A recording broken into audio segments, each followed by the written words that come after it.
નમસ્કાર મિત્રો, સ્વાગત છે ફરી એકવાર આપણી યુટ્યુબ ચેનલ મીણાત કિશોરમાં। આજના વિડીયોમાં વાત કરીશું સરકાર તરફથી સરસ મજાની યોજના શરૂ કરવામાં આવી છે, જેની અંદર લેપટોપ ખરીદવા માટે સરકાર તરફથી સબસિડી આપવામાં આવે છે।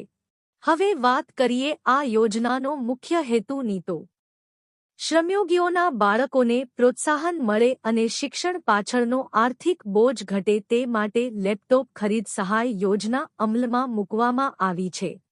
હવે વાત કરીએ આ યોજનાનો લાભ લેવા માટે નિયમોની તો વર્ષ 2026માં ધોરણ 12 બોર્ડની પરીક્ષામાં ઉત્તીર્ણ થયેલ અને ઓલ ઓવર 70 કે તેથી વધુ પર્સન્ટાઇલ મેળવનાર વિદ્યાર્થીઓને યોજનાનો લાભ આપવામાં આવે છે।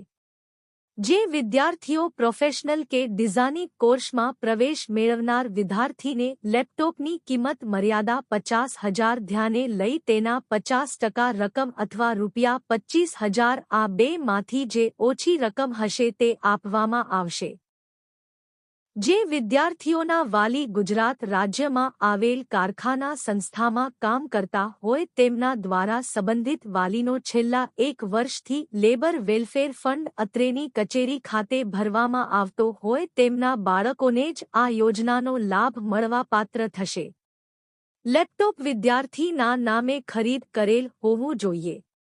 જે વિદ્યાર્થીઓએ વિદેશમાં પ્રવેશ મેળવેલ હશે તેઓને આ યોજનાનો લાભ મળવા પાત્ર નથી।